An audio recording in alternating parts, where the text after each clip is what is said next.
बताइए, जब जीतन राम मांझी मुख्यमंत्री थे उस टाइम बीएसएससी का 13,120 वैकेंसी आई थी, जिसमें से 11,000 सीटें भर ली गई थी और 2,000 सीट खाली रह गया था। तब जबकि लड़के लोग PT, mains, typing, document verification भी हो चुका था, लेकिन 1778 अभ्यर्थियों को अभी तक नियुक्ति से बाहर रखा गया है। और अब इसको कैसे आप चिन्हित करेंगे? तो उसी के लिए एक परीक्षा का आयोजन होता है कि उसमें सभी लोग भाग लेंगे। बीपीएससी हो चाहे जिस भी माने विभाग से परीक्षा होती है। तो आपने बोला कि सरकारी दर्जा मिलेगा, उनको फिर से एग्जाम फेस करना पड़ेगा, तो सारे मंत्री विधायक इस्तीफा दे दे, फिर से री इलेक्शन करा के जनता के बीच में जा जीत कर दिखा दे। देखिए, आपका सवाल यहाँ गलत है। सबसे पहले मैं आपको बोलूँगा, मंत्री, मिनिस्टर, कोई भी विधायक या एमपी जनता के वोट से चुन कर आते हैं, उसके लिए नियमावली। जय हिंद साथियों, स्वागत है आपका हमारे देश प्रेम न्यूज में। अभी हम मौजूद है जदयू कार्यालय में और हमारे साथ बातचीत करने के लिए जदयू के प्रदेश प्रवक्ता हिमराज राम जी है।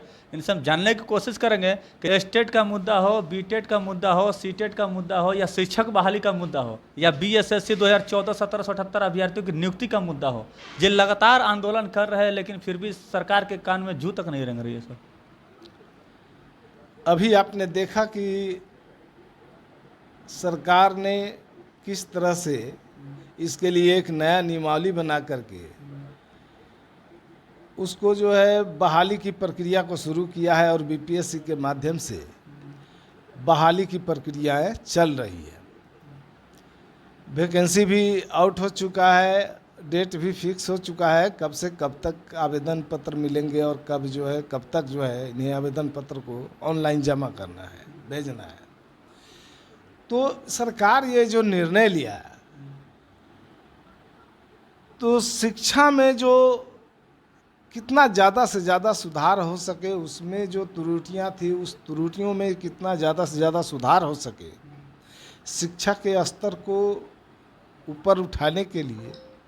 और दरअसल जो सबसे बड़ी बात है कि जो सरकारी विद्यालय है, उस सरकारी विद्यालय में गरीबों और दलितों के, पिछड़ों के बच्चे ज़्यादा पढ़ते हैं। सर, जिस शिक्षा की बात आप कर रहे हो उठाने की, तो गिराया किसने सर? एक मिनट, उसमें टीचर जो बहाल थे, पहले जो बहाली की प्रक्रिया थी वो नियोजन की प्रक्रिया थी, उसमें नियोजन के भिन्न भिन्न इकाई थे और उसमें बहुत तरह की बाधाएं आ रही थी। और अभी जो प्रक्रिया शुरू हुई है, जो नया नियमावली बना है, इसमें उस तरह की कोई बाधा उत्पन्न नहीं होगी, न ट्रांसफ़र के मामले में, न छुट्टी के मामले में, न किसी तरह की कोई मामले जो है इसमें जो उपद्रव, जो क्या कहते हैं, प्रॉब्लम जो खड़ा होता था, उस तरह का आप प्रॉब्लम खड़ा नहीं होगा, प्रॉब्लम से मुक्ति मिल गया। और दूसरा पहले वो सरकारी कर्मचारी के रूप में, पूर्णतः सरकारी जो है कर्मचारी के रूप में नहीं माने जाते थे, अब तो पूर्णतः सरकारी सेवक माने जाएंगे, सरकारी टीचर माने जाएंगे। उसमें किसी तरह का किसी को आंदोलन, जुलूस, धरना, प्रदर्शन करने की तो नौबत नहीं आएगी। यहाँ पर रोकेंगे सर, एक मिनट। आपने बोला कि सरकारी दर्जा मिलेगा, उनको फिर से एग्जाम फेस करना पड़ेगा, तो सारे मंत्री विधायक इस्तीफा दे दे, फिर से री इलेक्शन करा के जनता के बीच में जा जीत कर दिखा दे। देखिए, आपका सवाल यहाँ गलत है। सबसे पहले मैं आपको बोलूँगा, मंत्री, मिनिस्टर, कोई भी विधायक या एमपी जनता के वोट से चुन कर आते हैं, उसके लिए नियमावली है कि 5 साल में एक बार चुनाव होगा। दूसरा, तो एक मिनट पहले, सरकारी कर्मचारी और पदाधिकारियों का जहाँ तक सवाल है, उसका अलग सिस्टम है। उसमें नियोजन कोई जो एक सिस्टम है, सिस्टम में जो है नियोजन पहले होता था, तो नियोजन के लिए भिन्न भिन्न इकाई था। अब उसकी बहाली होती है, तो बहाली के लिए भिन्न भिन्न विभागों में, माने सरकार जो बहाली करती है, किस एजेंसी से हमको बहाली कराना है, तो उस हिसाब से अपना बहाली कराती है। उसके लिए नियमावली बनता है, नियमावली के आधार पर वैकेंसी आउट होता है उसके बाद में। और बात रही परीक्षा की, तो सरकार ये कोशिश कर रही है कि हमें इसमें सुधार के लिए काम करना है, तो ज़्यादा जो है योग्य, ज़्यादा अच्छे लोग अगर चुन करके चले जाते हैं। बिहार में प्रतिभा की कमी नहीं है, बिहार में मेरिट वालों की कमी नहीं है, लेकिन अब इसको कैसे आप चिन्हित करेंगे? तो उसी के लिए एक परीक्षा का आयोजन होता है कि उसमें सभी लोग भाग लेंगे।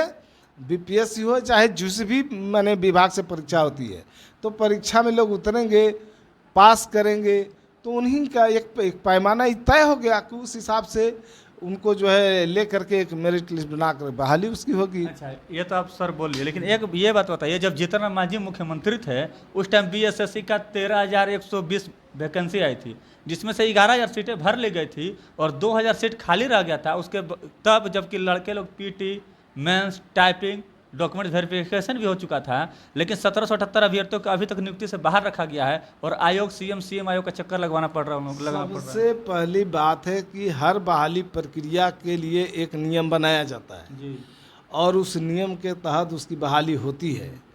अगर बहाली में किसी तरह का कोई त्रुटि होता है या उसमें फेरबदल या सुधार की जो ज़रूरत अगर पड़ती है, तो जो उसके लिए अथॉरिटी पर्सन है उसमें वो उस पर काम करते हैं। आयोग तो कह रहा है ना कि सीएम साहब कहेगा तो कर देंगे, सीएम साहब कहेगा कभी 11 महीना से कह रहे हैं, तो उसके लिए एक प्रोसेस होता है। ऐसे नहीं है कि ऐसे गए और बस जुलूस निकाल दिए या धरना दे दिए या बैनर टांग दिए और इसमें हमने डिमांड दे दिया तो इसको पूरा कर लिया जाएगा या मान लिया जाएगा। उसके लिए हर चीज़ का एक प्रोसेस होता है, तो प्रोसेस होता है, उसकी प्रक्रिया है, उसको पूरा करके उसको किया जाता है। सरकार को समझना है कि किस तरीक़ा से ये सही है नहीं है, सबको जांच परख करके सरकार अपना काम करती है। सब कुछ हो चुका है ना, ये सब कुछ हो चुका है, चाहे वो पीटी हो, मेंस हो, टाइपिंग हो, डॉक्यूमेंट वेरिफिकेशन हो, आयोग किसी में नहीं छाटी है, बस आयोग अभी तक बाहर रखी है, लेकिन आयोग कारण भी नहीं बता रहा किस कारण से आपको बाहर रखा है। अब तो विभाग इसके लिए जवाब देगा। दूसरा चीज़ की इसके बारे में भी सीएम साहब कहेंगे तो कर देंगे, विभाग अब तो विभाग की बात है न, लेकिन उसमें क्या है नहीं है, जब वो विभाग में चल गया है, प्रक्रियाधीन है, तो सीएम के पास जाएगा ही, सीएम साहब जो उचित समझेंगे वो करेंगे ही। क्या इस मैटर को लेकर क्या आप सीएम साहब से बात करेंगे इसके लिए?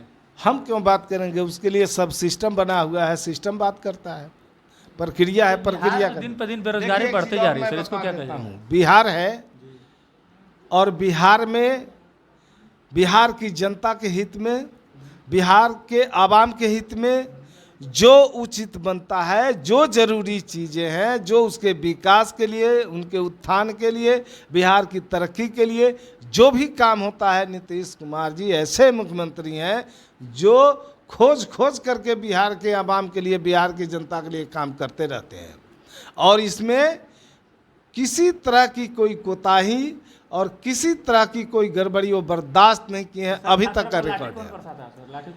अब जहाँ जो कानून को तोड़ेंगे उस पर तो पुलिस को लॉ एंड ऑर्डर मेंटेन करने के लिए कुछ कार्रवाइयाँ करनी पड़ती है। इसका मतलब ये नहीं कि मतलब कि हम कानून को हाथ में ले और माने कानून को तोड़ने की कोशिश करें।